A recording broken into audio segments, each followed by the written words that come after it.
Welcome everyone. This is the third lecture of the week in the Hayward Lecture series, and on behalf of Acadia Divinity College and Acadia University, we welcome you to this third night. I met up with Tim on the way over, and he said, you can't miss the third in the trilogy.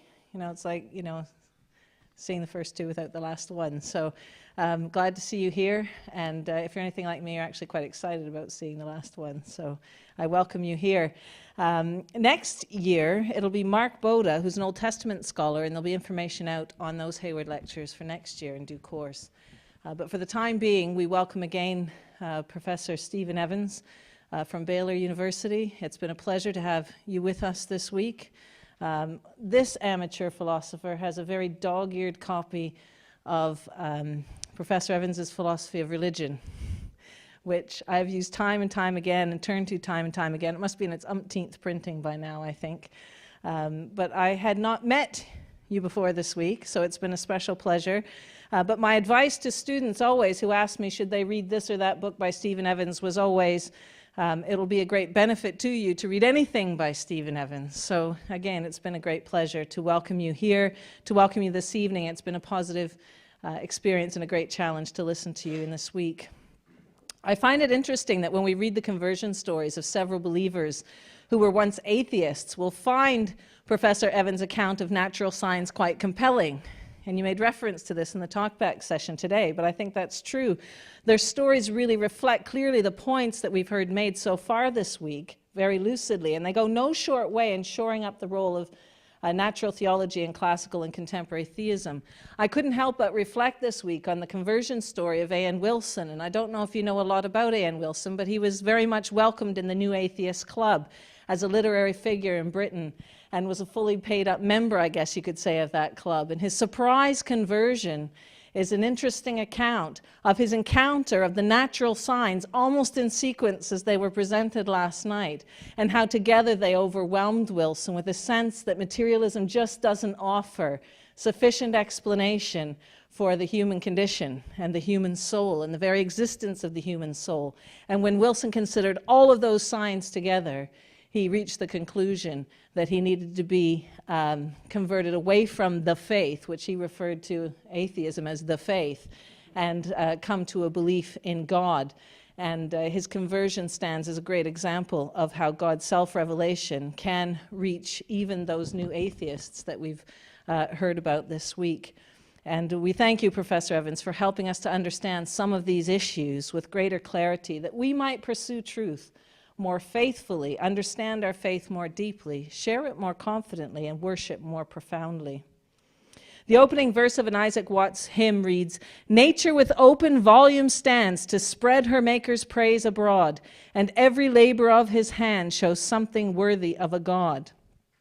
We're glad that you've had a chance to experience the abundance of God's self-revelation that we've been blessed with here in Nova Scotia. And we welcome you tonight as you address the topic, recognizing and responding to God's self-revelation. We welcome you and we pray these words with John Keble, "Thou who hast given me eyes to see and love this sight so fair, give me a heart to find out thee and read thee everywhere." We welcome you, Professor Stephen Evans. Please welcome him with me.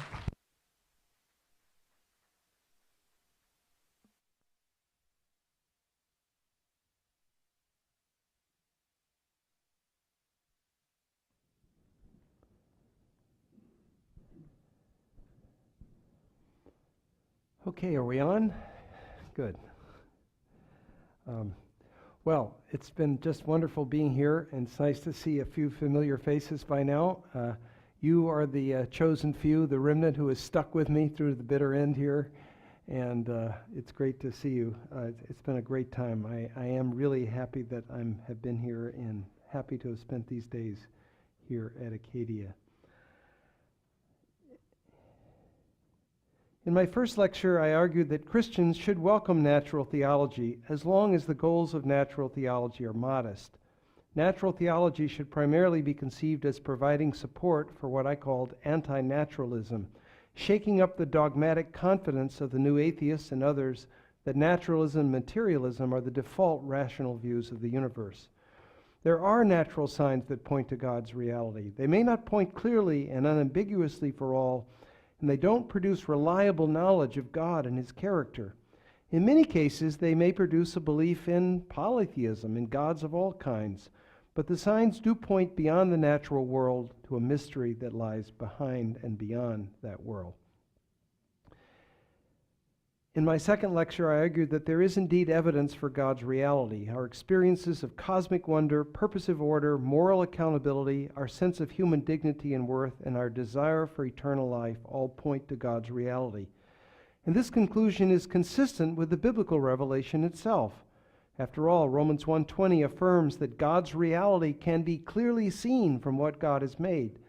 And in Psalm 19, which was read in chapel this morning, we're told that the heavens are telling the glory of God, that they pour forth speech that can be heard all over the earth. However, even if these signs are such that it should be possible for anyone to know God's reality on their basis, it's obvious that not everyone does know God. There are plenty of atheists around, despite Kierkegaard's claim that there aren't any. Haven't really been any. And human history has been replete with those who knew there was a God or gods, but had very mistaken ideas about God's character. So even when they are functioning as they should, the theistic natural signs don't give us the kind of knowledge of God that makes it possible to have a personal relation with God. Their function should be to open our hearts and minds to the mystery that lies behind the natural order. We should long to know more about the unknown God Paul speaks about in Acts 17. Now, Christians have traditionally held that the knowledge of God that we humans need is made possible through God's special self-revelation, a revelation given in history through the calling of Abraham and the formation of his descendants as a special people of God, through Moses and the prophets, and decisively in Jesus of Nazareth and the community founded by Jesus' chosen followers, the apostles. Christians have also affirmed that God's revelation comes to us in verbal form as well, in the Old and New Testaments, inspired by God as a trustworthy witness to salvation history, and God's word for those who want to serve God. Although I believe it's quite important that God's revelation occurs in history and not just in a book, in what follows tonight I'm going to focus largely on the Bible as the locus of God's self-revelation for Christians. It is in any case pretty clear that without the Bible we would be largely ignorant of God's revelation in history. But as everyone in an increasingly shrinking world is all too aware, there are many claimants to the status of divine revelation. There is the Quran. There is the Book of Mormon. There are the sacred writings of India. Or there's an alleged revelation sitting in my office in Waco that a would-be prophet kindly sent me a few years ago. It's called Salam, Divine Revelations from the Actual God for the benefit of all mankind. This last book, which is beautifully bound, contains a lot of surprising information. For example, I would have never guessed that God is deeply opposed to the graduated income tax. Just really ticks him off.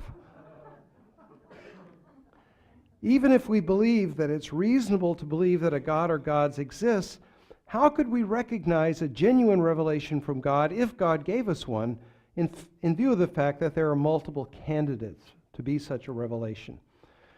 Now, I'm going to again talk about Reformed epistemology in Alvin Plantinga, as I've done in some previous lectures. The Reformed epistemologists, led by Alvin Plantinga, have given an important answer to this question. Following Calvin, they have argued that a response to God's self-revelation is not grounded in evidence, but in the internal testimony of God's Spirit, who produces a conviction of the truth of the gospel in the minds and hearts of Christians by giving to them the gift of faith. They claim, the Reformed epistemologists claim, that just as belief in God can be properly basic and not the result of arguments or inferences, so belief in Christ can be properly basic, rooted in the witness of the Holy Spirit, and not based on any kind of evidence or arguments for the truth of the Bible or the historicity of the events it describes. Plantinga goes on in Warranted Christian Belief to argue that beliefs produced in this way can be justified rationally and even amount to knowledge, since he defends what I mentioned last night, an externalist account of knowledge. Basically, it's true belief produced by a properly functioning faculty, one designed to produce truth. And of course, one can't imagine a more reliable faculty than one that's grounded in God's Spirit. How could it work better?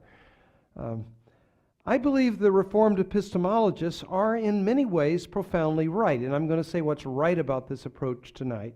It is true that genuine Christian faith is always a gift of God, and it's not a direct or immediate product of the consideration of evidence. However, to say that faith is a divine gift is not to say that one of the means whereby the Spirit of God gives us this gift might not involve or even require evidence. We can even go further and say that the testimony of the Spirit in some cases may itself be a kind of evidence.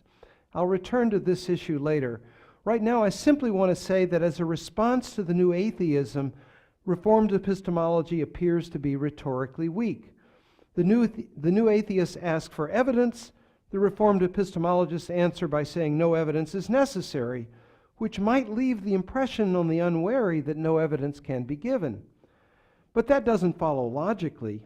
To say faith does not have to be based on evidence is not to say that it cannot be based partly on evidence, or that evidence cannot play a valuable role in its acquisition.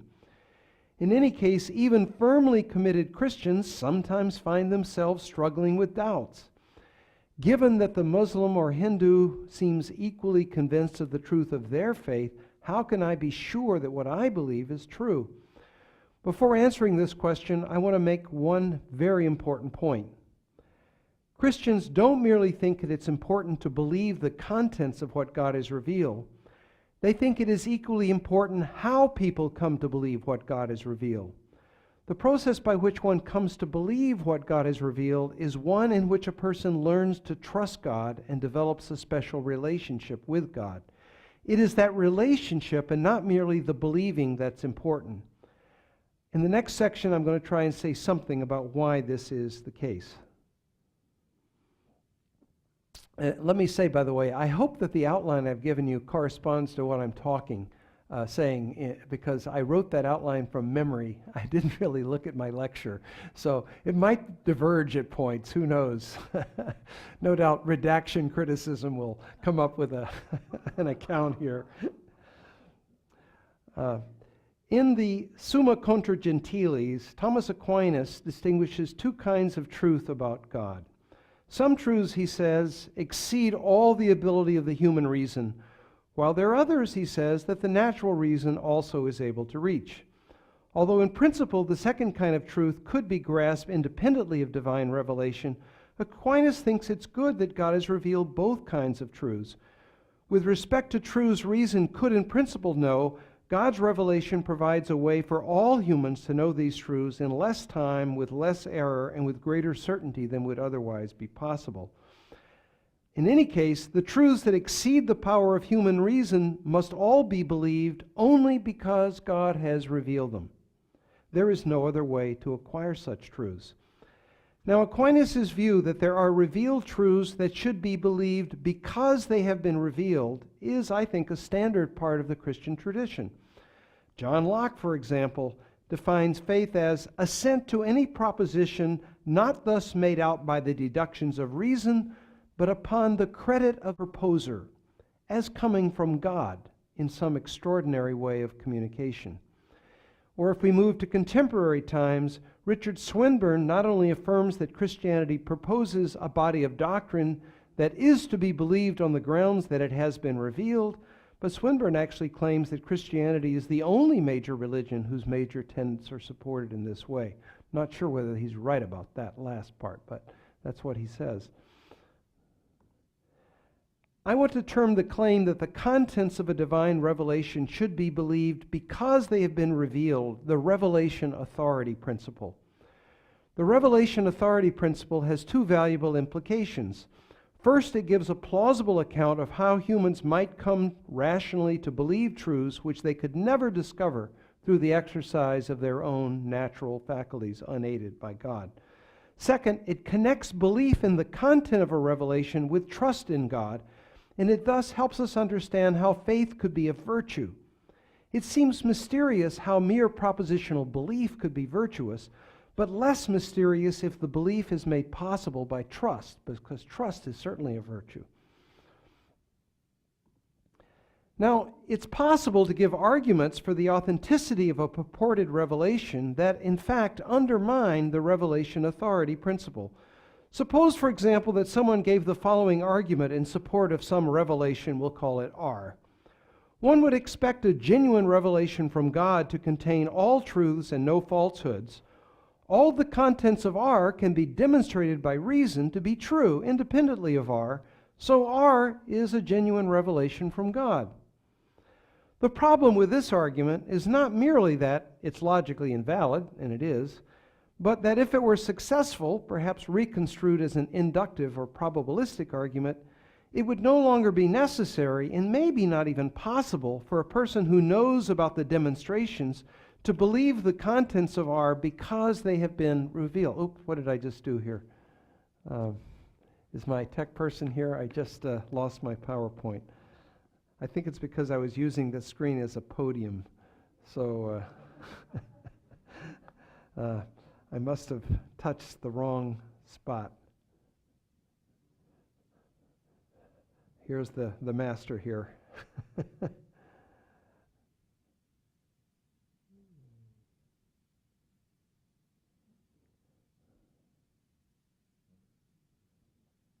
Here we go. All right. Excellent. Now we want to go to the next one. So, all right, good. Great. I won't touch it anymore, I promise. I knew I couldn't use PowerPoint 3 times without something going wrong.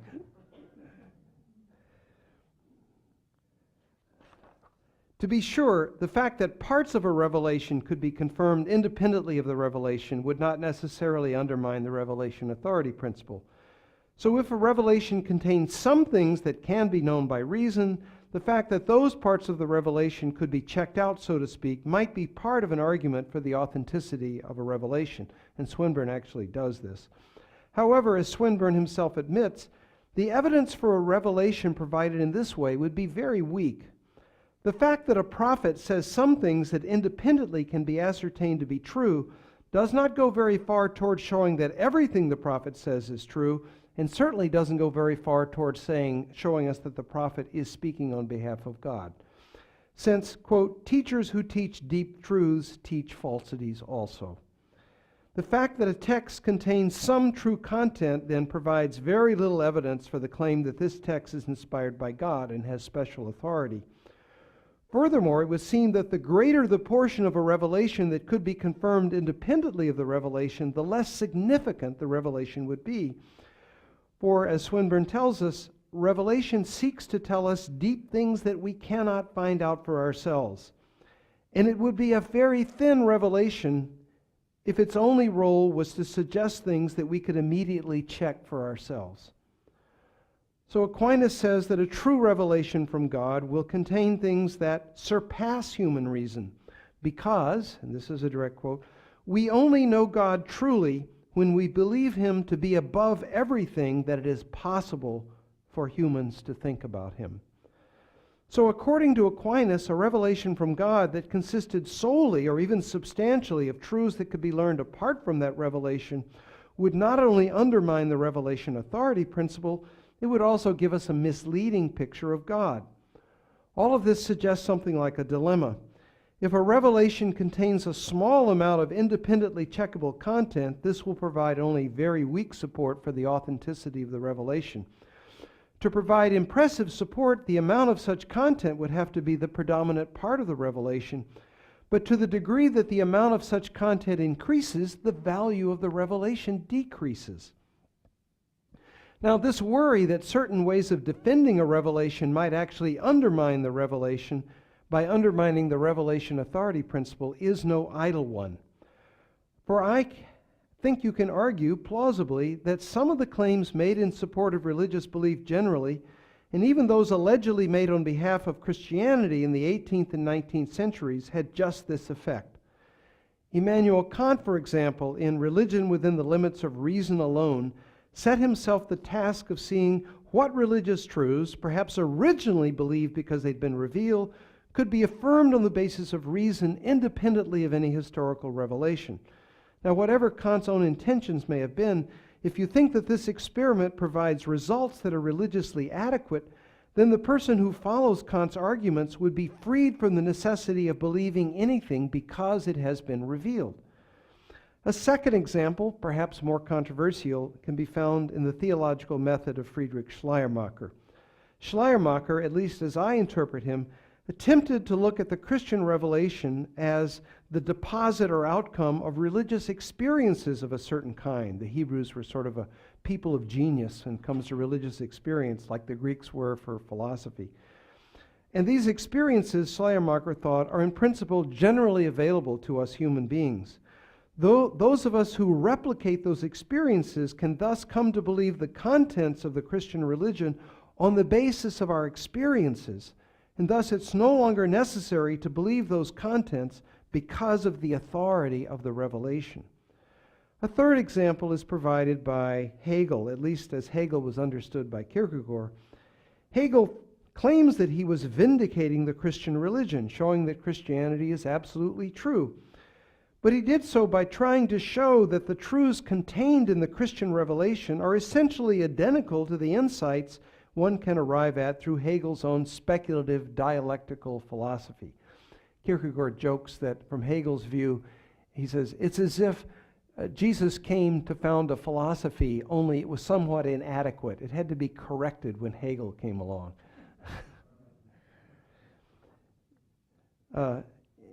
Kierkegaard was offended by this idea that the unreflective faith of ordinary Christians was supposed to be vindicated by Hegel's speculative reinterpretation of that faith. Hegel, in effect, says to us, according to Kierkegaard, ordinary believers may find it necessary to believe the Bible because it's been revealed, but we speculative philosophers, we can go beyond that sort of simple and ordinary faith. We can leave it far behind. Now, according to Kierkegaard, this undermining of the revelation authority principle is not only to be found in the writings of sophisticated philosophers and theologians, it has somehow seeped into the sermons even of the parish priest. And here's a quote from Kierkegaard. From the scholarship, the confusion has in turn sneaked into the religious address, so that one not infrequently hears pastors who in all scholarly naivete prostitute Christianity. They speak in lofty tones about the Apostle Paul's brilliance, profundity, about his beautiful metaphors, etc., sheer aesthetics. If Paul is to be regarded as a genius, it looks bad for him. Only pastoral ignorance can hit upon the idea of praising him aesthetically, because pastoral ignorance has no criterion but thinks like this: if I just say something good about Paul, then it'll be all right. Kierkegaard agrees with Aquinas and the standard Christian view that Paul should be believed because Paul was an apostle, and as such, Paul has authority. On Kierkegaard's usage, a prophet a prophet is someone authorized by God to speak on behalf of God, and an apostle is someone who's been given this prophetic authority directly by Christ. So to appeal to Paul's eloquence or his brilliance as a basis for believing him is to confuse an apostle with a genius, and the two categories are qualitatively different. Kierkegaard makes the point clearly and wittily. As a genius, Paul cannot stand comparison with either Plato or Shakespeare. As an author of beautiful metaphors, he ranks rather low. As a stylist, he's a totally unknown name. And as a tapestry maker, well, I must say I don't know how high he ranks in this regard. Now, one might think and even hope that such confusions were 19th century matters and that they've been somehow left behind us. Alas, I fear this is not the case. I have heard many sermons, even in very conservative, pietistic, evangelical churches, in which the Bible is recommended as something that we ought to believe because it provides excellent common sense advice for life. And one gets the impression that in liberal theological circles, the idea of forming a belief solely because the content of the belief has been revealed by God would not even receive a hearing. I read an interesting book a couple of years ago by a theologian at Emory University. I won't mention his name, but he was trying to deal with the question of whether there's a resurrection, and he says, no, there isn't any resurrection. Of course, Paul said, if there's no resurrection, we are of all men most miserable. But he said, Paul was just wrong about that. So there's a clear case of a theologian who just has no interest in what we might call apostolic authority. Is it possible to defend a revelation without undermining the revelation authority principle? Yes, it is. The key is to develop criteria for the authenticity of the revelation that are independent of the content of the revelation, or at least of the truth of the revelation. In what follows, I'm going to argue that there are at least 3 such criteria. There probably are more than 3, but I'm just going to talk about 3 tonight. The criterion of miracles, the criterion of paradoxicality, that one's going to sound new to some of you, and the criterion of existential power. I shall have the most to say about the second because I believe it has received less attention than the others, certainly less attention than it deserves. None of the 3 criteria are sufficient to provide proof of the authenticity of a revelation in the sense of proof demanded by classical foundationalist epistemology, nor do the 3 together provide such proof. They can, however, when taken together, I claim, be the ground of reasonable faith. Now, one traditional way of defending a revelation's authenticity is to point to an accompanying miracle, with the miracle being understood as an event that must be the work of God. Such a miracle could be viewed as a token provided by God to show that a prophet or apostle does indeed have divine authority, much as an ancient messenger or herald of a king might carry a token provided by a king to attest his status. I think it's clear that this traditional type of argument would, if successful, accomplish its goal of authenticating a revelation without undermining the revelation authority principle. For in this case, the authentication of the message is focused on the credentials of the messenger, and it's independent of the contents of the message itself. So it's not surprising that Christian thinkers defending a revelation have time and time again appealed to accompanying miracles as authenticating the revelation. Aquinas says that the divine character of Scripture is attested by works that surpass the ability of all nature. Joseph Butler tells us that as revelation is itself miraculous, all pretense to it must necessarily imply some pretense of miracles. William Paley rhetorically asks about the function of miracles. Now, in what way can a revelation be made but by miracles? In none which we are able to conceive. More recently, Richard Swern again has appealed to the resurrection of Jesus as a major authenticating miracle that confirms both the claims of Jesus and the authority of the followers whom Jesus appointed to found his church. And one could have also, of course, cite the impressive work of New Testament scholars such as N.T. Wright or your own Dr. Evans here, on behalf of the resurrection, the historicity of the resurrection, as another attempt to show how miracles do speak on behalf of the Christian revelation. Now, of course, since the time of Hume, the question of whether a miracle itself can be rationally believed has been controversial. As a result, the appeal to miracles as authenticating a religion has to some degree fallen on hard times. It's become far less common. Those who think that miracles, in the strong sense required by this sort of use of the miraculous, cannot be rationally believed, will obviously not think that this traditional criterion of the authenticity of a revelation is going to be of much use. However, in my view, the force of the arguments of Hume and others against miracles has been vastly overestimated. The rhetorical influence of Hume's arguments is far greater than their logical force. This is, of course, a huge issue. There's an enormous scholarly literature responding to Hume and others who are critical of miracles. And as I thought about this talk, I decided I simply can't possibly go over these issues in any kind of depth in this brief talk. Rather, I'm just going to affirm that Hume's argument against belief in miracles is really, in the end, not decisive and not very powerful. No opponent of miracles that I know of has given a powerful rejoinder to the defense of miracles provided by Swinburne and quite a few other people, including myself. Miracles are consistent with scientific knowledge, and I'm willing to argue a reasonable historian might well find that some miracles, at least, are adequately supported by evidence. But I can't really defend those claims tonight. I can't really spell them out. There's chapters in my book, The Historical Christ and the Jesus of Faith, that deal with this if you're interested in what I would have to say about it. And I do recommend Swinburne's very brief book on miracles. It's a tremendous book.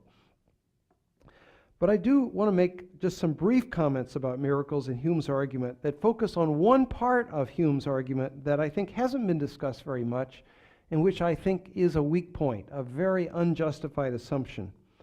Now, most readers see Hume's case against miracles as having two distinct elements. First, Hume offers a general argument that a belief in a miracle would be unreasonable even if we had very strong testimony in support of the miracle.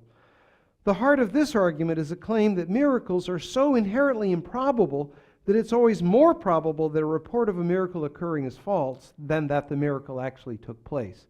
And Hume's reason for thinking that miracles are so improbable is that they almost never happen. He says they only happen long ago, and they are observed chiefly to abound among, quote, ignorant and barbarous nations. So much for political correctness here, but anyway. Hume says that when we examine the first histories of all nations, we find ourselves transported into a new world in which ordinary natural processes are overwhelmed by prodigies, omens, and oracles. And he says the readers of such histories is bound to wonder why such prodigious events never happen today.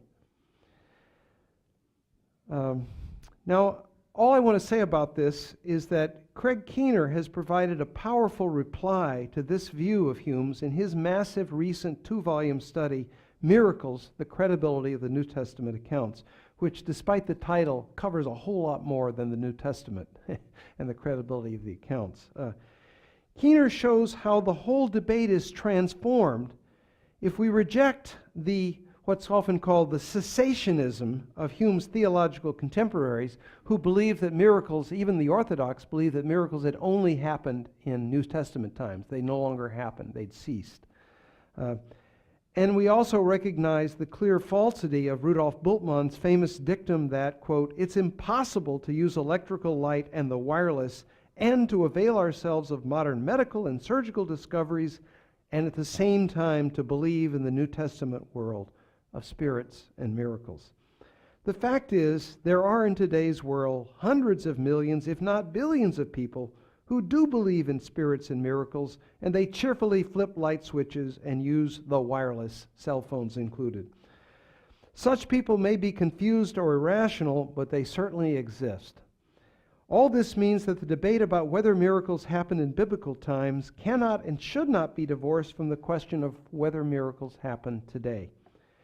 Keener's study includes literally hundreds of reports selected from thousands of credible eyewitness accounts of miracles. Many of these occur in what Keener calls the West, the recent West, thus clearly undermining Hume's assumption that miracle stories always come from long away times and places. However, even more such claims come from the global South, and Keener has carefully collected, critically examined, and evaluated a mass of such claims from Africa, Asia, and South America. The miracle stories, many from people Keener personally knows, include healings from blindness, healings of those unable to walk, even resurrections from the dead and nature miracles. Now, it's not possible to do justice to the quantity and quality of all this evidence, and I realize that different readers will approach the material with vastly different assumptions about what's possible, what's probable, and what's credible. But I think for those willing to look at the evidence, many of the testimonies have the ring of sober truth. Here's one story, chosen more or less at random. A medical doctor named Tonya Briggs, currently practicing in Texas, my home state, but working in Nigeria in the 1980s, had a woman patient with such a serious condition that a colleague who was a gynecologist had to perform a tubal ligation. The woman prayed for healing during a healing crusade. 3 months later, was found to be pregnant by the same doctor who had removed her tubes. The gynecologist could only marvel, "Your God is great." After the child's birth, a special X-ray confirmed that the woman had 2 healthy tubes, a test that was witnessed by Dr. Briggs himself. Now, Keener demolishes then, I think, 2 of the key assumptions behind Hume's argument. First, Hume assumes that the evidence for miracles is always testimonial and never firsthand. Although Keener is himself offering us testimonies, it's clear that many of the people whose testimonies he reports don't accept Hume's assumption. They believe they have directly witnessed miracles.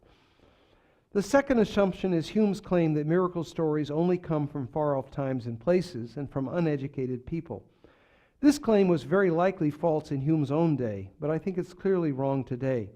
As Keener himself puts it, the a priori modernist assumption that genuine miracles are impossible is a historically and culturally conditioned premise. This premise is not shared by all intelligent or critical thinkers, and notably not by many educated people in non-Western cultures. A striking feature of the miracle accounts that Keener provides is that a great number of them occur at the time when the gospel is being introduced to a culture for the first time. And they have as one of their effects massive conversions and rapid church growth. The story is reproduced time and time again from India to China and the South Pacific to Africa. Although many of the stories come from Pentecostal and Neo-Pentecostal churches, as one might expect, a surprising number come from more traditional Protestant bodies as well as Catholics, with experiences sometimes transforming the theological views of Western missionaries. I know myself, a Western doctor, a liberal Mennonite who went to Nepal and witnessed what he thinks are miracles, and his worldview was completely transformed, just totally shaken.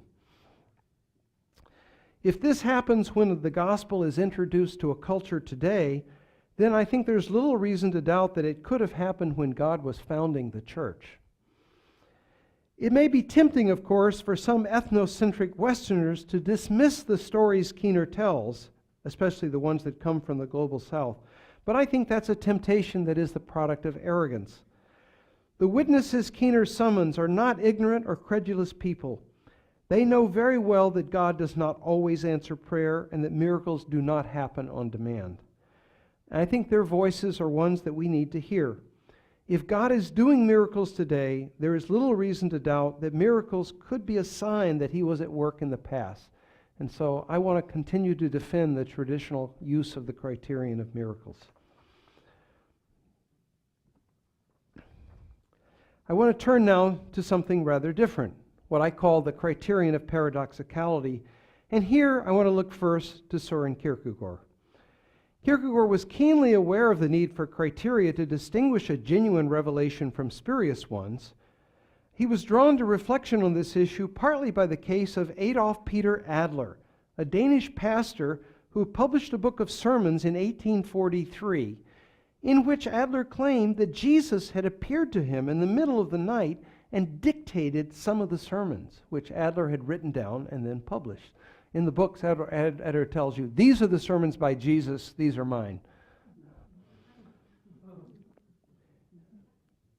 Now, Kierkegaard himself, I think, unfortunately and mistakenly, makes no use of the criterion of miracles.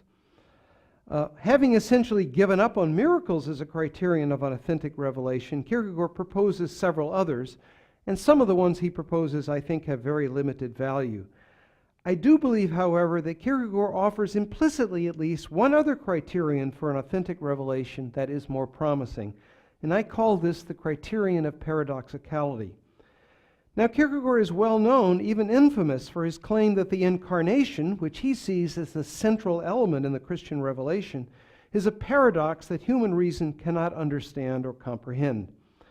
Some commentators have understood this view as a claim that the incarnation involves a logical contradiction, and hence belief in the incarnation requires us to repudiate reason.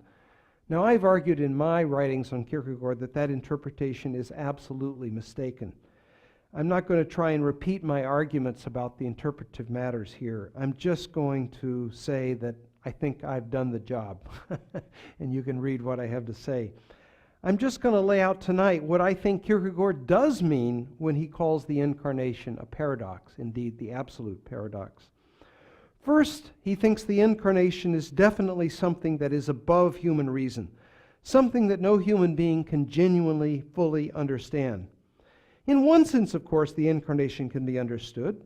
To believe in the incarnation is to believe that Christ is both God and man. What cannot be understood is how this is possible. How is it possible for an individual human being to be God, the Almighty Creator? Now, why is it that humans cannot understand this? The primary reason is that we are finite beings, and we cannot understand God fully or what God is able to do. When we try to conceive of the incarnation, we find it impossible to do so.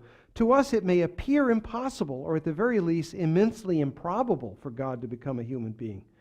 However, this inability says more about our cognitive limitations than it does about God's power.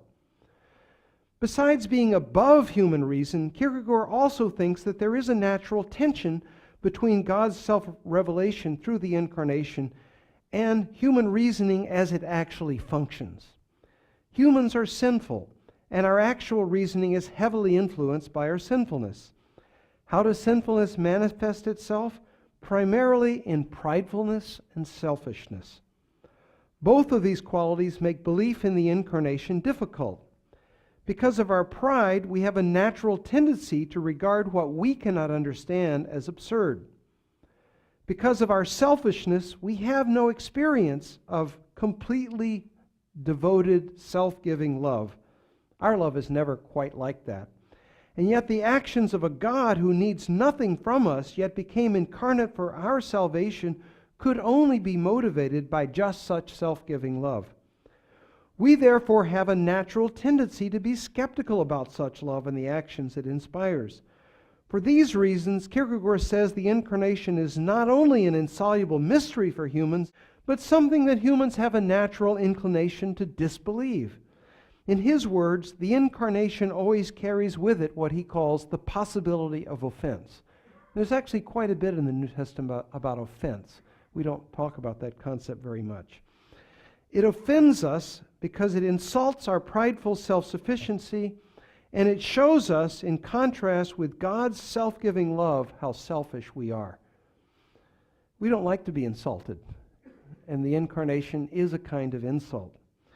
So far, it might appear that the paradoxicality I've been talking about is a negative factor in assessing the incarnation. Surprisingly, however, Kierkegaard does not see things this way. He views the paradoxicality of the incarnation, and even the fact that it poses the possibility of offense, as signs that here we have a genuine revelation from God. In chapter 3 of his book Philosophical Fragments, Kierkegaard, through the voice of his pseudonym Johannes Climacus, gives an extended account of the incarnation as the paradox. And he follows this chapter with an appendix in which he discusses offense. And he argues that the fact that some humans are offended by the incarnation is actually, quote, an indirect proof of the correctness of the paradox. This appendix, which is subtitled An Acoustical Illusion, an echo, describes a kind of extended conversation between the incarnation, personified as the paradox, and the human understanding, also personified. As we will see, the conversation quickly turns negative and can aptly be described as a name-calling contest. When a human person is offended by the incarnation, reason, the understanding, sees itself as having made a discovery that justifies a negative judgment on the incarnation. Reason says, I've got you figured out. I know you're a mess. The incarnation accuses the paradox of being the absurd. The paradox, however, takes a different view of the matter. This judgment that human reason makes about the paradox, it says, is not an original discovery of reason at all. It's actually part of the content of the revelation. In effect, the paradox claims that the alleged discovery of reason is really an echo, an acoustical illusion of what revelation teaches about itself. And here's Kierkegaard. The understanding has not discovered this. On the contrary, it was the paradox that ushered the understanding to the wonder stool and replies, now what are you so surprised about? It is just as you say. But the surprising thing is that you seem to think that what you say, is an objection. But the truth in the mouth of a hypocrite is dearer to me than to hear it from an angel and an apostle. Human reason calls the paradox the absurd, but the paradox replies in effect by claiming this is not an objection at all. It's my position. It's it's an echo, somewhat distorted as echoes are, of what revelation claims about itself. Whether reason tries to help by reinterpreting and explaining the paradox or denounces it, it's in both cases powerless. Kierkegaard says the paradox refuses to put up with this sort of stuff, but it's not surprised. For is this not what philosophers are for? To make supernatural things ordinary and trivial? Not a very nice thing to say about philosophers. When the understanding is offended and denounces the paradox calmly interprets this behavior as evidence that the paradox is what it claims to be, a genuine revelation from God. It's important to recognize that though Kierkegaard thinks there is this natural tendency for human reason to reject the incarnation, this tendency is by no means one that makes such a rejection inevitable. Rather, he stresses that it's possible for the understanding and the paradox to come together in a happy relationship. In fact, this happy relationship is called faith. Faith and offense, he says, are analogous to happy and unhappy love, erotic love, respectively. And the relationship between the human understanding and God's revelation is analogous to the relationship between self-love and genuine love of another. In a happy love affair, self-love transcends itself. You start out loving the other person because you want to be happy, but to the degree you really learn to love the other person, you find your own happiness in putting the other person's good ahead of your own. So, the person who is truly in love finds true happiness in seeking the happiness of the beloved. Self-love, you might say, is dethroned, but yet fulfilled. The person who is mired in selfishness, he says, will shrink from love and can neither understand it nor dare to love. And such a selfish person typically becomes embittered by love. Kierkegaard thinks this is exactly what happens with offense. A person who has the happy passion of faith actually finds her reason is fulfilled when she comes to understand the limits of reason. Reason can itself rationally understand that reason has limits and can accept those limits. The paradoxicality of the incarnation is then no barrier to faith, at least as Kierkegaard sees things. On the contrary, it's a mark of the genuineness of the revelation. Now, one might think that Kierkegaard's views about revelation are eccentric, but I think there are at least hints of a similar view in Thomas Aquinas, and nobody would call him eccentric, I think.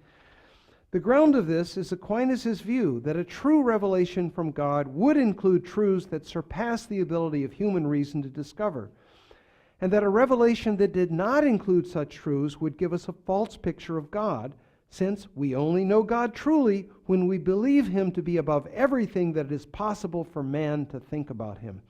Man to think about Him, I think, using his own unaided powers of reason. This seems to imply at the very least that any genuine revelation from God would at least include things that we humans would find very surprising, things we could never have figured out. Aquinas actually goes further than this. He says that the Christian revelation contains things that we find it naturally hard to believe. And here's a quote. In this faith, there are truths preached that surpass every human intellect. The pleasures of the flesh are curbed, and it is taught that the things of the world should be spurned. After this description of the Christian revelation, Aquinas makes the surprising claim that for humans to believe such things is itself a miracle. In fact, he says it's the greatest of miracles, which seems to imply there must be a very strong natural tendency not to believe these things. It's almost as if Aquinas is also saying that there is offense. There's a natural tendency to be offended. However, Aquinas, like Kierkegaard, treats this natural tendency towards disbelief as actually a confirmation of the genuineness of the revelation. Now, these hints in Aquinas can be seen also in the way Aquinas treats Islamic revelation claims. And here, Aquinas is not making any great contributions to interreligious dialogue. And I'm not myself going to commit myself to whether what he says about Islam is correct or right. I'm just reporting what he says here. He says, Muhammad, quote, did not bring forth any signs produced in a supernatural way, which alone fittingly gives witness to divine inspiration. So first he appeals to the miracle criterion and says the Quran flunks that one. However, he also criticizes Islam because he says its revelation lacks the off-putting character of the Christian revelation. Instead, he says the Islamic revelation panders to base human desires. Muhammad, quote, seduced the people by promises of carnal pleasure to which the concupiscence of the flesh goads us. And, quote, his teaching also contained precepts that were in conformity with his promises, thus, quote, giving free rein to carnal pleasure. As I say, these are claims that I'm sure many Islamic theologians would hotly deny and debate. But in effect, Aquinas thinks that Islam proclaims truths that people have a natural desire to believe. And I think his reasoning is something like this. If you're going to make up a revelation, it would have stuff like that in it. You would put stuff in your religion, in your revelation, that people would naturally tend to believe. And I think the implication is, if you find a genuine revelation, it won't be like that. It'll have stuff that'll be very hard to believe. Stuff that you'll find very surprising, that you wouldn't have thought could be true, perhaps, initially. I conclude then that Aquinas agrees with Kierkegaard that what I've called paradoxicality is an important criterion of a genuine revelation from God. A genuine revelation from God would contain elements that are surprising, impossible to understand fully, and maybe difficult to believe. Now, there's an obvious objection to the idea of paradoxicality as a criterion of a genuine revelation. Even if one concedes that a genuine revelation would contain elements that are surprising and paradoxical, and also that there would be a natural human tendency to disbelieve such a revelation, those facts, you might say, could hardly be helpful, for there's much proposed to humans for belief that is simply bizarre and crazy. Some alleged divine revelations fit this category all too well. The fact that an alleged revelation strikes us as bizarre and crazy is surely not a very strong point in favor of that revelation. Those of us who live in Waco, which is infamous for David Koresh and the Branch Davidians, are all too well aware of this. In fact, one might argue that the plethora of absurd religious claims means that paradoxicality is, on balance, a negative quality rather than a point in favor of an alleged revelation. It's been objected to Kierkegaard, who says that the incarnation is the absolute paradox. No, it isn't. Suppose someone claimed that God had become incarnate as a frog instead of as a human being. Wouldn't that be even more paradoxical? The incarnation is not the absolute paradox. Now, one might respond to this by claiming that a frog incarnation would not just be paradoxical, but just downright bizarre. And I think that response is right. But it shows the need to distinguish what is paradoxical from what is bizarre. The paradoxicality that is linked to a genuine revelation must then be a special kind of paradoxicality, one that allows us to distinguish between the quality a genuine divine revelation would possess and mere weirdness. But how can this be done? Well, here's a first stab.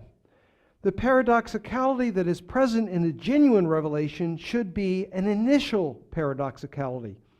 A genuine revelation from God would seem paradoxical at first. However, the qualities that seem initially paradoxical ought to be such that a person of goodwill could later, on reflection, see that those are exactly the qualities one would expect in a genuine revelation from God. The person goes from thinking, no way, to, well, of course. This is precisely, I think, how both Kierkegaard and Aquinas see things. For both Kierkegaard and Aquinas, from the perspective of faith, the change in belief appears to make perfect sense. So what, if anything, can we say about this transformation? To make sense of this important change, I want to move to the third criterion, my final criterion for an authentic revelation. I'm going to be very brief here. What I shall call the criterion of existential power. When a person changes from seeing a revelation as improbable or even absurd to seeing it as true or even certainly true, the change cannot be accounted for simply in terms of the acquisition of new evidence. The case is similar in some ways to what occurs in a scientific revolution, as described by such thinkers as Thomas Kuhn and Paul Feyerabend. Prior to the revolution, the scientists have a body of background beliefs given which no amount of new evidence will make the theories of the new paradigm probable. Hence, from the earlier perspective, the new beliefs seem irrational, even paradoxical. After the revolution, however, the new perspective seems perfectly reasonable.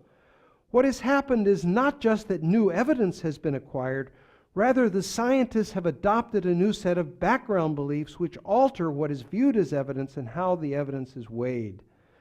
Interestingly, philosophers of science have borrowed from the language of religion to describe this phenomenon. They call this a case of radical conversion. We might say that it is the scientists themselves that have changed. Their view of the world has been transformed. The change, however, is not one that can be described in terms of standard accounts of evidence in probability theory. You cannot make sense of it, for example, simply using Bayes' theorem. Those of you who know about probability theory will know about Bayes' theorem. In a similar way, I believe the change from seeing a revelation as improbable or paradoxical to seeing it as plausible or even definitely true must involve a transformation of the person who is encountering the revelation. The person is not merely exposed to new ideas and given evidence that the revelation is genuine. Rather, the one who encounters the revelation becomes radically different, so different that we could say that he or she has become a new person. She's been born again. To such a person, the Christian story, which centers on God becoming a human being to rescue me from sin and death, is not just a strange or bizarre claim, no matter how impossible it would have been for a human to invent such an idea, and no matter how impossible it might have appeared to someone prior to encountering the revelation. The person who has been converted or who is in the process of being converted comes to understand that this story is one that offers precisely what we humans need. The revelation tells me who I am. It tells me what my true condition is. It tells me how that condition can be transformed. I come to see that the key fits the lock. The whole story takes on the ring of truth. Now this, I think, is the truth that lies behind the claim of the Reformed epistemologists, that we come to know the truth of the gospel not simply by acquiring evidence, but through the internal testimony of the Holy Spirit. The Holy Spirit's work in our lives is not simply a matter of giving us a certain kind of evidence. It is a matter of the Spirit transforming us into the kinds of beings who can see the evidence and interpret it properly, who are open to the possibility of miracles, who are open to the evidence. This seems entirely proper, for it makes sense that God does not merely want us to come to know the truth about Him. He wants us to learn that truth through a process by which we become the kinds of people who are capable of loving and serving God. The first night I talked about Paul Moser's critique of thin theism and his critique of what he calls spectator evidence. He says, no, we need to come to know God on God's terms. God wants us to come to know Him in the way that God has ordained. I think that's essentially right. When that transformation has happened, or at least when it has begun, everything looks different. We look at the evidence differently, and the transformation in our own lives also provides a kind of evidence, additional evidence. Thus, the third and final criterion of an authentic revelation, and part of what enables us to see the difference between what we might call the genuineness of a paradoxical revelation and the weirdness of a false revelation, is the existential power of that revelation. The essential role of God's Spirit does imply that the decision to accept a revelation is not simply a matter of evidence and scholarship, but this does not imply that evidence and scholarship could play no role, since one of the outcomes of the witness of the Spirit may be that we are changed in ways that enable us to view the evidential situation rightly. All three of the criteria I've discussed, I think, are vitally important. God gives us miraculous signs to show us objectively that a revelation is authentic. The content of the revelation should be something that we humans could never have discovered on our own, yet something that, when revealed, makes sense of the human condition in a way that no merely human philosophy does or could. And both the recognition of the miracles and the understanding of the paradoxical content require that the encounter with the revelation be an encounter that personally transforms us. The ultimate, then, response to the new atheism must include our own personal testimony to the work of God in our lives. And with that, I conclude. Thank you.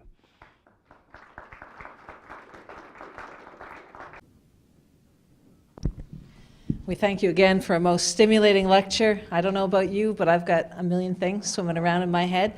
Hopefully some of you are able to form those into questions.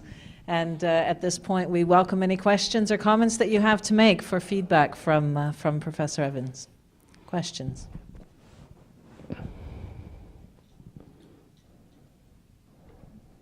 I'm happy to kick off. If I could, maybe just to get some of your juices flowing. As you were talking, one of the things that I wondered about was, if we have been transformed in this way by this encounter with revelation, what common ground then exists between those who have been transformed by that encounter with revelation and those who have yet not encountered that? Well, I think the answer is we don't know how much common ground there is. And our task is to be witnesses, to offer testimony to what God has done, both in the world, in miracles, in His revelation, and in us. And we don't know in whom God is working, both God's general and common grace, and perhaps special grace. So, the evidence may be perfectly good evidence, and if people were fully rational and unfallen, they would see it. But we are often motivated to deny things that are perfectly obvious. All of us can probably give examples of people who deny things that are perfectly obvious. I was telling Craig tonight at dinner, I once had a kind of debate with a communist. He was the head of the Communist Youth League of the state of Illinois. And he was telling me that communism is the only safe defense against Nazism and fascism in the world. And I said, well, what about the non-aggression treaty that Hitler and Stalin made? And he looked at me and said, never happened. In 1939, no such treaty. It's a myth. The West has made this up. And I thought, well, what can I say at this point? There's willful denial there. So we all know that people can be motivated to deny things that are perfectly obvious. To me, when I see the evidence for Christianity, it seems powerful and true. It obviously doesn't appear that way to everybody. But I think my job is not to sort of decide how much common ground there is, but to look for whatever common ground there may be, trusting in God's grace at work in the lives of others. Other questions? Down here.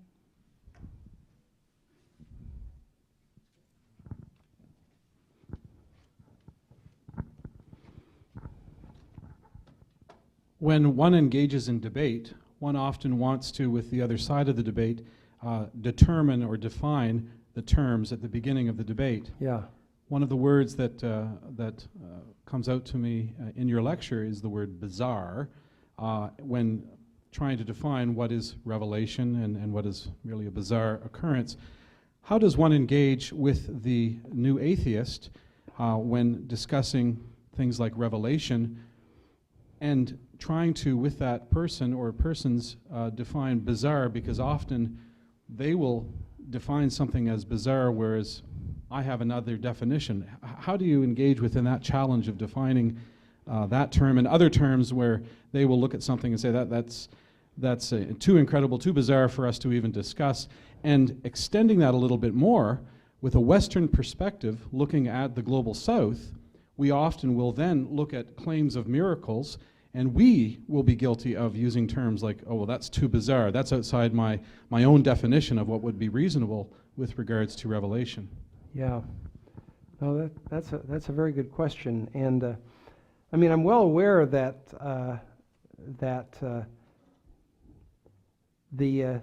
many of the claims that Christians make certainly do seem bizarre to the new atheists.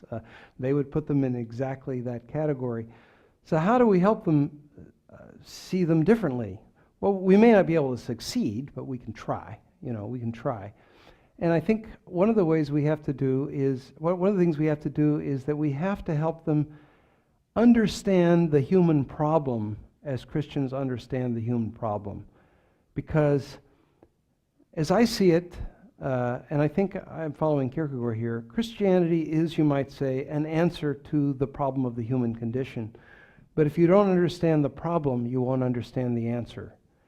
And I think it's certainly true that many of the new atheists, they don't have anything like a Christian understanding of the human problem. They may say, yes, we have problems, we have homophobia, we have racism, we have violence, we have war, we have sexism, but they wouldn't think of tracing those things to something deeply rooted in human nature. Maybe some of them would. They might say, well, it's an unfortunate byproduct of our evolutionary past. We had to have these aggressive instincts in order to survive, 600,000 years ago or something, our ancestors.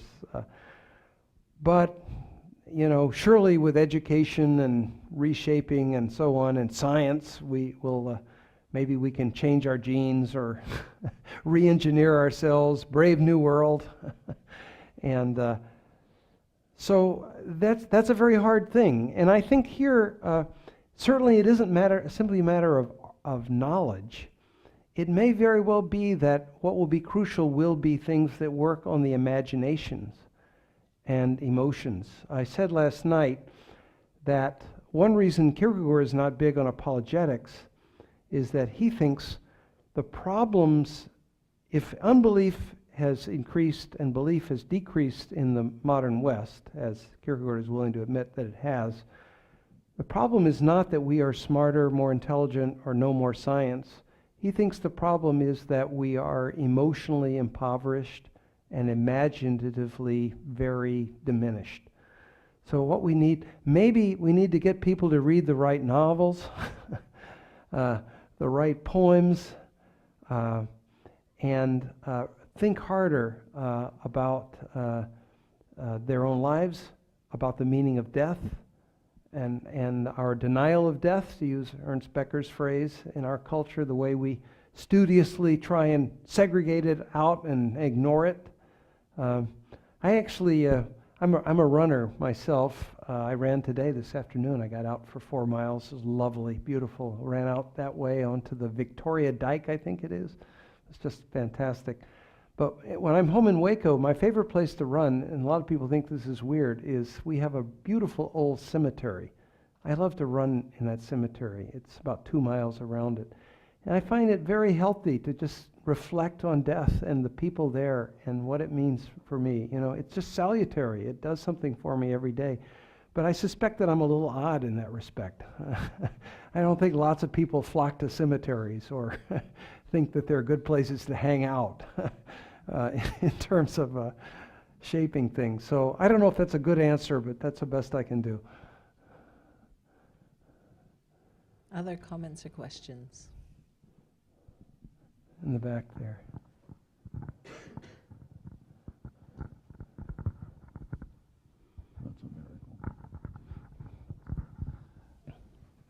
How do you distinguish, if at all, between a contradiction like P and not P and a paradox?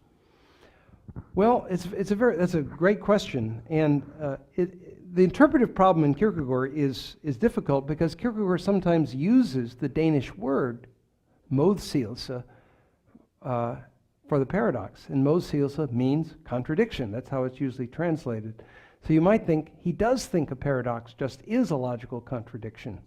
But fortunately, I think that's not the case. The first thing I have to say is that if you look at the use of the term in 19th century Danish, it's clear that modsigelse, contradiction, it has a much broader meaning than logical contradiction or formal contradiction.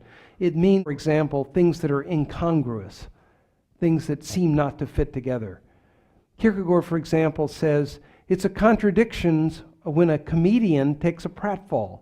And he looks up at the sky and falls down. There's a contradiction. Well, there's no logical contradiction there, but there is something incongruous between the upward gaze of the comedian and his downward plunge to the floor. And Kierkegaard actually says that contradiction is the secret of all humor. All comedy, he says, works on contradiction. But I don't think going around saying P and not P would get many laughs. That doesn't work very well as humor. So it's clear his concept of contradiction is broader than that. So what might it mean? Well, I think it might be something like Immanuel Kant's notion of an antinomy. In the critique, those of you who know your Kant will know that in the Critique of Pure Reason, Kant says that when reason tries to exceed its limits or boundaries, it falls into antinomies. And for Kant, an antinomy is an apparent contradiction. It looks like a contradiction. It fools us. We might think it's a contradiction. But Kant says, once we get things right, once we recognize the limits of reason, we will see that all of these apparent contradictions can be resolved. And he tries to show how that can happen. I think that's exactly what Kierkegaard thinks about the incarnation, that it's something that appears impossible to us. We don't really understand how it's possible. But to know that it's impossible, to know that it's logically impossible, we would have to know clearly and distinctly what it is to be God and what it is to be a human being. We would have to know the essence of what it is to be divine and the essence of what it is to be human. We know that a square circle is a contradiction because we have a pretty good concept of a square and a pretty good concept of a circle. If we had a similarly clear concept of God and human, perhaps we would know that God-human is contradictory. And there are famously theologians like John Hick who said at one point in his career that it was a contradiction, or it appeared, he backed off of that later, but nevertheless, that was his view. But Kierkegaard thinks that we lack a clear understanding of God. We don't have a good understanding of God. In fact, the only way we get one is through God's self-revelation in Christ. So it might appear to us that the incarnation is impossible, but that reflects our inadequate conception of God and God's nature. And if we had a better understanding of God, perhaps we would see that it's perfectly perhaps if we were God, we would see that this is perfectly reasonable. It makes perfect sense. It doesn't seem that way to us, but he thinks that there are reasons why it seems that way to us and that we can understand those reasons. So that's the best I can say there initially. There are passages in Kierkegaard where he actually distinguishes between logical contradictions and the kind of contradiction that he refers to when he talks about the incarnation.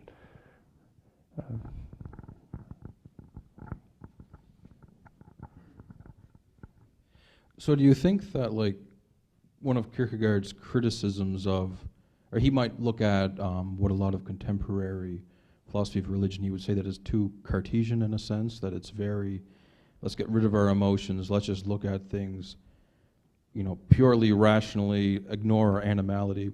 But do you also think this is why a lot of philosophers of religion in the continental tradition who were in the influence of Heidegger and so on, don't always engage in this popular style of apologetics where it's like reason for this and that? Yeah. Well, I don't think I agree with the second point, but I will say something about the first, was I do agree that we have to pay a lot more attention to the emotions than we have, or what the 19th century would have called the passions. Now, one of my best friends and one of my colleagues at Baylor is a philosopher that you all ought to know about. His name is Robert Roberts, and he has done, I think, the best book on the emotions that there is. And he has a new book coming out on virtues and emotions. It's really good stuff. And on Roberts' view, our culture has this facile kind of way of distinguishing between head and heart, intellect and feeling. And it's a sort of zero-sum game. If it's rational, it's not feeling. If it's feeling, it's not rational. We have more of one, we have less of the other. The truth is, our emotions, many of them are sophisticated, formed emotions, and they have content. So I'm not just afraid, I'm afraid that so-and-so is going to happen, right? I don't just feel compassion, I feel compassion on you because of your suffering, right? And Roberts actually argues that our emotions are perceptual in character, that they are the way, you might say, the means God has given us, one of the means God has given us for recognizing the value-laden character of our world. So emotions can be profound and deep, and they lead us to truth in the sense that we come to recognize what is good and what is bad, what is beautiful and what is not, through the emotions. So emotions, you might say, are not something that we replace what's cognitive with. They're an essential component. Now, Roberts is not alone here, too. From the other secular side, some of you may know Damasio, who's a scientist. He has a book called, what is it called? Descartes' Mistake or Descartes' Error, in which he basically, based on his treatment of people whose brains have been damaged and who no longer are capable of feeling normal emotions, Damasio shows that these people also have lousy abilities to reason about things. Even though they can pass IQ tests, in actual life, they really can't reason very well. They can't function very well. Their reason is impaired. So I think that shows how emotion and reason are so closely integrated. They work so closely together. And Kierkegaard certainly thought this. His first book has as its motto, I love this, "Is reason alone baptized? Are the passions pagans?" Rhetorical question. So he thinks part of our problem is we need to learn again what it means to grieve over wrongdoing, to rejoice in someone else's good fortune, what gratitude means. What does it mean to think seriously about the fact that I'm going to die? And here, for those of you who do like Heidegger, that crucial section of Heidegger's Being and Time, where he talks about being unto death and what that means, it's all filched from Kierkegaard without credit, but that's where he got it.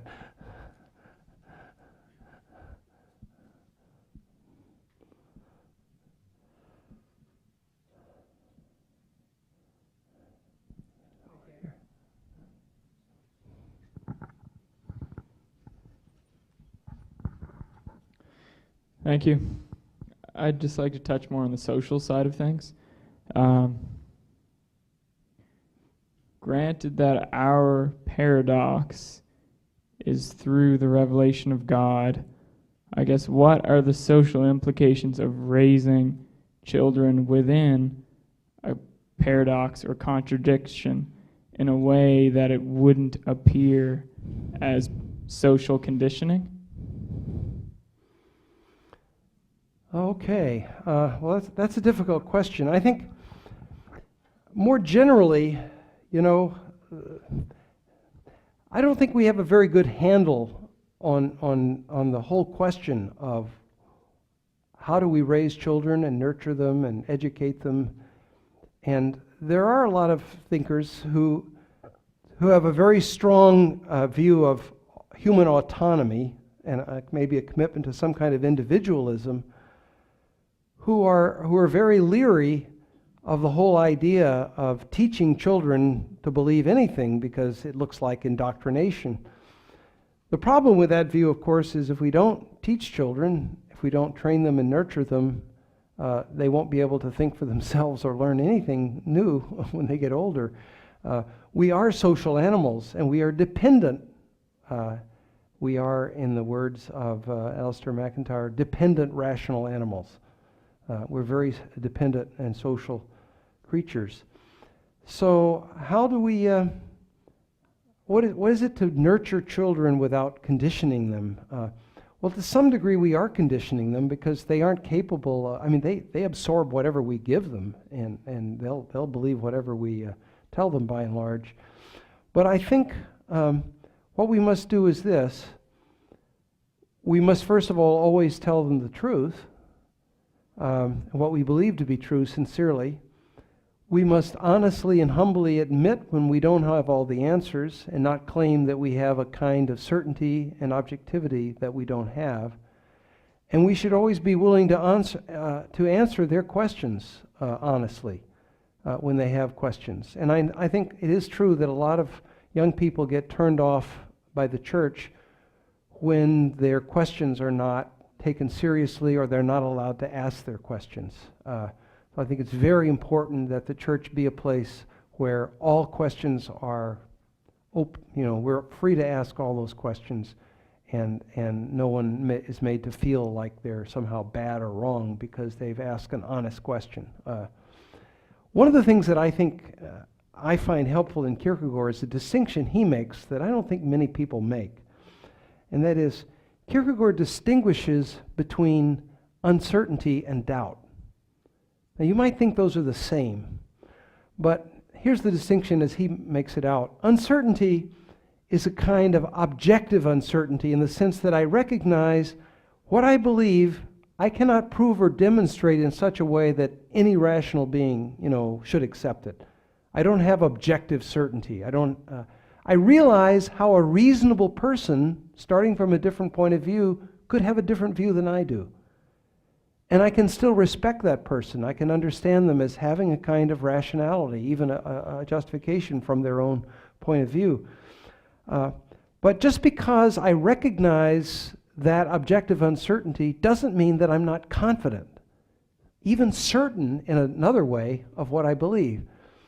So, for example, I realize very well that I probably can't objectively prove to many people's satisfaction what a completely fantastic and wonderful person my wife is.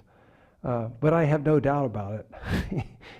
That my lack of proof doesn't in any way impair my conviction. And the way Kierkegaard thinks about it is this. He says, uncertainty is part of the human condition. All of us have to confront uncertainties where we don't have final answers. The question is, how do we resolve the uncertainty? And he says, faith and doubt, those are the options. Faith and doubt are opposite ways of resolving the uncertainty. So doubt is not the same thing as uncertainty. It's a kind of stance we take vis-a-vis the uncertainty, the opposite stance from faith. So that, I'll pass that along for what it's worth. There's time for just one more question.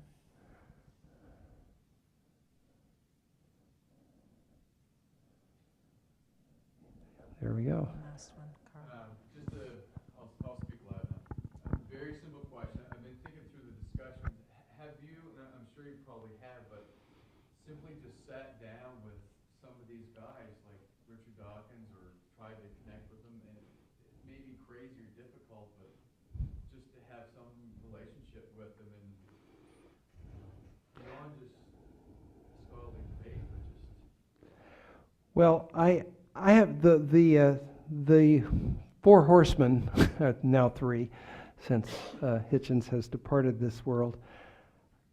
They move in a stratum of the public intellectual sphere that I don't move in. So I've not met folks. I've met Dan Dennett because he goes to the APA, the American Philosophical Association, and I go.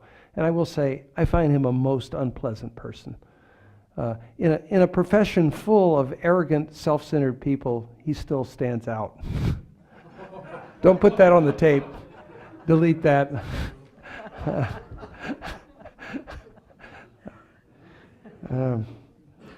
Yeah, he talks mainly about himself at the meetings. But anyway, however, as a philosopher of religion, I rub shoulders all the time with unbelievers, with unbelieving philosophers. I have gone for runs with William Rowe, the most famous proponent of the argument from evil against religious belief. And I like Bill Rowe very much. He's a really decent human being. Many of you, if you've read him, you may not know this. He was a Christian. He was head of his InterVarsity group in college. And he lost his faith in graduate school. And I talk at every meeting I go to professionally. I talk with people like Evan Fales, and who's a formidable debater, teaches at the University of Iowa, and knows the Bible better than probably anyone here in the room except for maybe the biblical scholars. I mean, he really knows the Bible. He can quote vast swaths of Scripture. So these people are formidable. And Evan Fales and I, we carried on a conversation and correspondence. Back before email, we wrote each other letters for years. You know, I was trying to convert him. He was trying to convert me, no doubt. And neither of us succeeded. But I would say we're friends. You know, I look forward to seeing him. You know, we've ridden together on trips, and you know, I'm going to debate him in Minneapolis in the summer of 2014. And I won't say I'm exactly looking forward to it. He's a very formidable guy. He's really smart.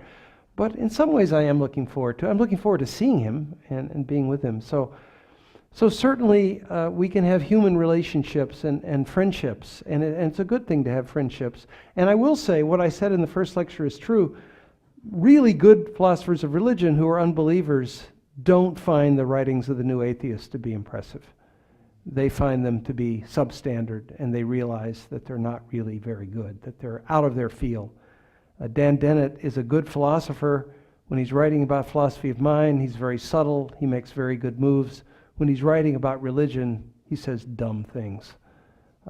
And also shocking things. I think, if I'm not confusing him with someone else, Dennett is the one, I think, who said that once we have finally, you know, figured out how to get rid of religion, the religion virus, the religion meme, he speculates perhaps we should preserve a few communities of religious people, sort of like, you know, a zoo, you might say, so that future generations can observe this phenomenon and try to study it scientifically. Maybe we shouldn't just wipe out the virus altogether. So take heart, maybe you'll be allowed to stay on the reservation. Well, on that note, we thank you very much that we've had no shallow thoughts presented to us this week, and we've appreciated immensely the ability to probe deeper into these issues, and we thank you for leading and guiding our thoughts in that respect. And join me in thanking Professor Evans for his time with us.